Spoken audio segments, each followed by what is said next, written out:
I'm Donald's editor at W.W. Norton and also the author of History of a Suicide, My Sister's Unfinished Life, published in 2010, which was my attempt to demystify and understand my sister's suicide, who in 1990, at the age of 21, took her own life.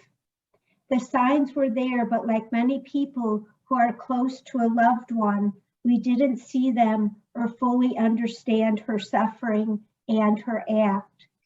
When I read Donald Antrim's manuscript one Friday in April, I immediately recognized it as a distilled masterpiece, as was William Styron's book on depression, Darkest Visible, also told from a sufferer of the illness. It spoke to me and gave me more clarity on my sister's inner world. I'm certain it will resonate with so many people who are suffering, and also for loved ones who have lost someone to suicide. Thank you, Donald, for writing this incredible book. Would you tell us why you wanted to write One Friday in April? Well, I began to think about this book during my first long hospital stay in 2006. But for a long time, I didn't want anything to do with writing it.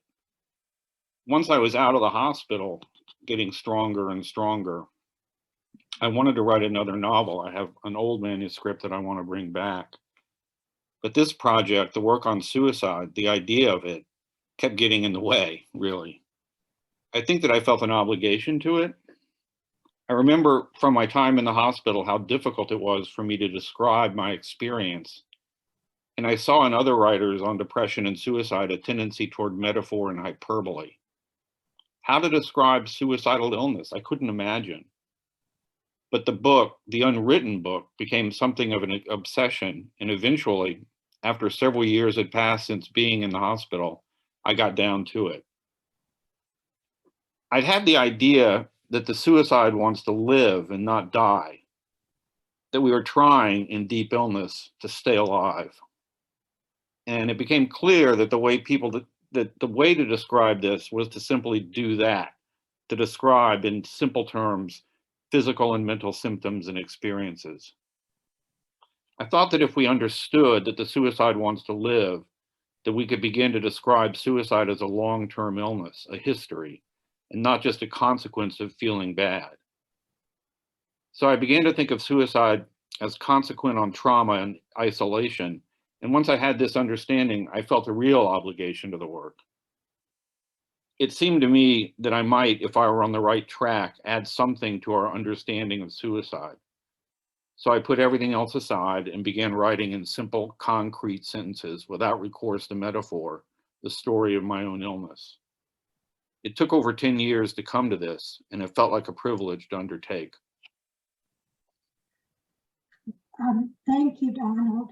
What do you hope that your book will offer to the conversation about suicide?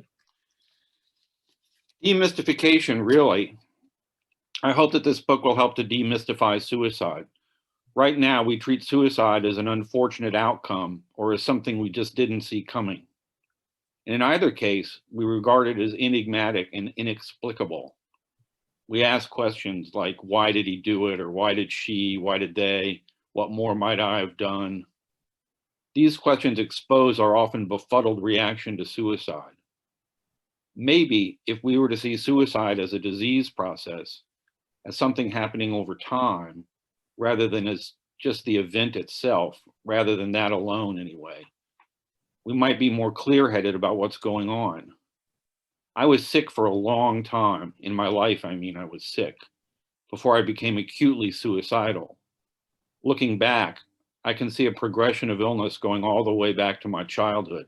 In the book, I wanted to describe this life of illness in clear, concrete language in order to make a picture of suicide that doesn't make us throw our hands in the air. If we can demystify suicide, at least to some degree, then we might also reduce some of the stigma around mental illness in general. And in this way, we might make it easier for people in suffering to seek hospitalization another treatment. I took myself to the hospital several times, and that's why I'm alive now. I'd like to see more people survive. Right now, we lose about 1 million people each year around the globe to suicide. Many of us go through the similar things. Let's see suicide, the act, as integral to the illness rather than as a reaction to it, if that makes any sense. Does that follow? Yes, Donald. I want to just end by saying that I'm so grateful that you wrote One Friday in April, and I know other readers will be as well. Thank you so much. Thank you, Jill.